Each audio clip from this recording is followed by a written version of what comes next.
Good day, gentlemen. Chris Wallace here, advisor to man. It's the 11th of January, 2024. ATM News. We're going to call this one Talking Tea. Here are 2 points about testosterone we men need to keep in mind: reactive and environmental. Let me explain. All things considered, men and women have always banded together to take advantage of each other's strengths and to shore up each other's weaknesses. It's also true that men and women can pretty much do what the other does outside biological imperatives, but they tend to have preferences. I'm a big fan of capitalism. It's probably our greatest innovation to date, and it represents the best bet for our collective futures. Yet, for all its advantages, like a 95% reduction in starvation deaths in my lifetime, or how it lifted 6 out of 7 billion people beyond the dollar a day existence of 200 years ago by 2017. Capitalism subsumes relationships, families, cultures, governments, professions, ecosystems, and anything else in its path. We should keep an eye on it. Who is we? Us men, especially. Men were first enticed outside their homes en masse in capitalism's drive to use human labor and ingenuity. The absence from their families beginning in the Victorian era left boys to be raised primarily by women, often with very little help. These conditions, his absence and her going it alone, are unnatural. This trend has weakened the male population worldwide. Women are great at keeping boys alive to adulthood, but only men can teach boys how to be men. How could we expect women to do that? It makes no sense. In the 50s, 60s, 70s, and beyond, second wave feminism pushed back against the status quo. And ever since, women's voices have taken on increasing weight in society. This is probably a good thing overall. Think Team Human, except it's occurring in a vast sea of male weakness. The balance between us we seek is skewed accordingly. It appears women raise boys to adulthood, but also complain about men in general. Has anyone else noticed this? Almost half of American homes have no father, 40% for whites and 70% for blacks, I've read. No one should be fooled that women themselves are unintentionally contributing to their own disaffection with adult males. Think about that. Here's something else you may have noticed. Women are pretty good about getting others to help them raise their children and manage challenging lives. It takes a community.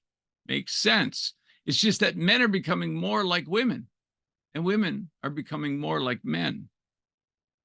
Think for a moment and ask yourself if this is true.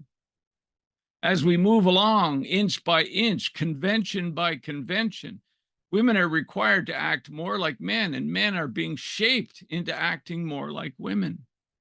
You see it all over. Perhaps not intentionally, though who knows for sure. There very well could be a university humanities department sponsored Machiavellian feminist LGBTQ think tank somewhere, gleefully pulling the strings. Perhaps active behind the scenes at the World Economic Forum or somewhere like that. And I'm only half joking. Awareness brings with it the possibility of change, as you know.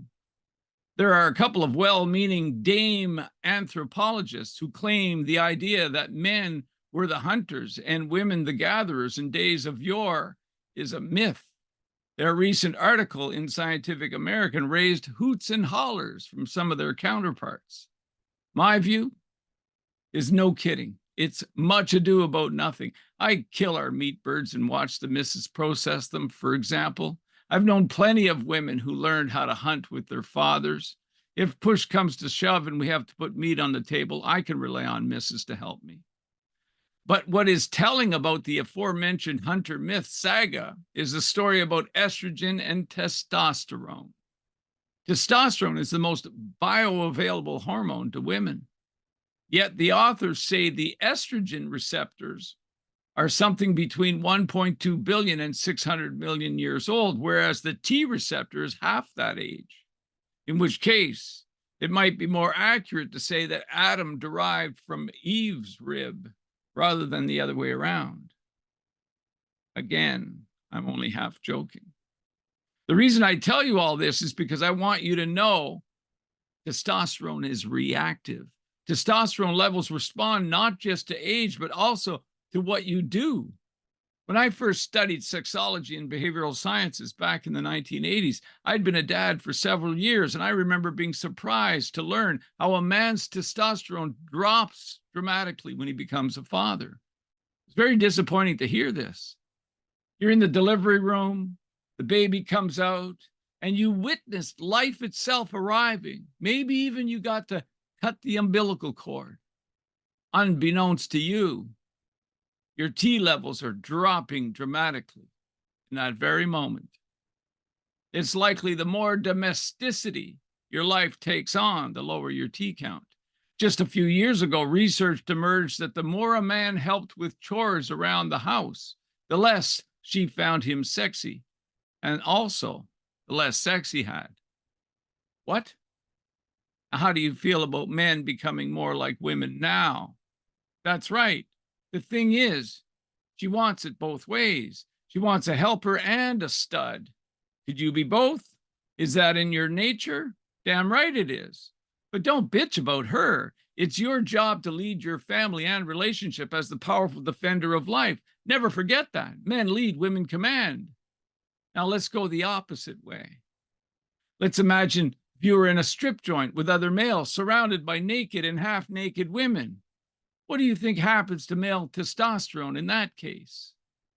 If you figured that male testosterone skyrockets under those conditions, you are bang on. Same thing when you're on an all-male team playing football or whatever your sport is, or any other male pursuits. The more you act like a man and do man things, the more nature provides you with the means to keep your dick hard. Caveat: porn habits and ED are another subject entirely. You might say, but what about plastics, the environment? And that's a good call. Look, when my brother, the lab guy, was studying why testosterone counts were falling across North America a couple of decades ago, all they could point to was plastics. And they weren't sure entirely, but that was their suspicion. And recent news has it 1 liter of water, 2 standard-sized bottles, can have almost 250,000 plastic particles from 7 types of plastic, small enough to make their way into every part of the body and even into cells. Turns out plastic particles have been in the water all along, but the technology didn't exist to be able to see them.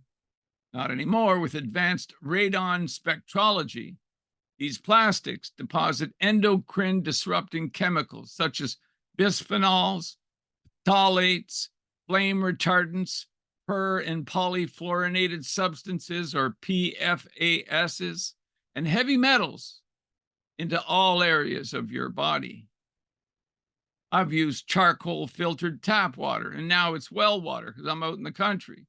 Poured into my stainless steel water bottle ever since reading about the dangers of plastic bottles many years ago.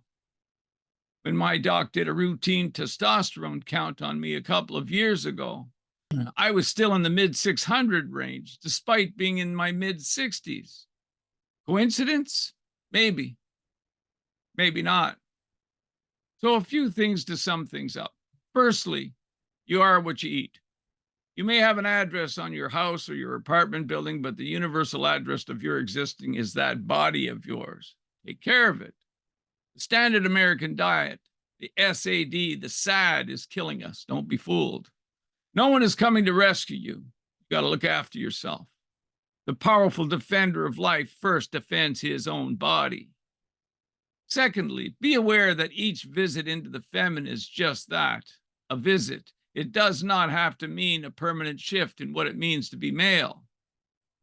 I'm only half joking with people when I say every time I help fold the laundry at home, I do some manly chores around the farm here afterwards just to even things out. Truth be told, I'm a better folder than she is, and warm clothes are easy on my arthritic hands. Plus, I do the snap and get the wrinkles out, a step she skips. Imagine that. And sorting socks? Forget about it. I'm the best. Let me finish by saying I want to encourage you to stay hard by doing manly things, at least part of the time amongst other men, even if you're just checking in with men once a week online. and to drink water only filtered through charcoal and away from plastics. And of course, to stay off porn. That's for lesser men than you. Would I get hormone shots if my counts were lower? First, I'd do these things I mentioned, and if things did not improve, undoubtedly I would. If you have any questions or comments, go ahead and holler. Make sure to subscribe. You know the routine. True and free. Thanks for listening.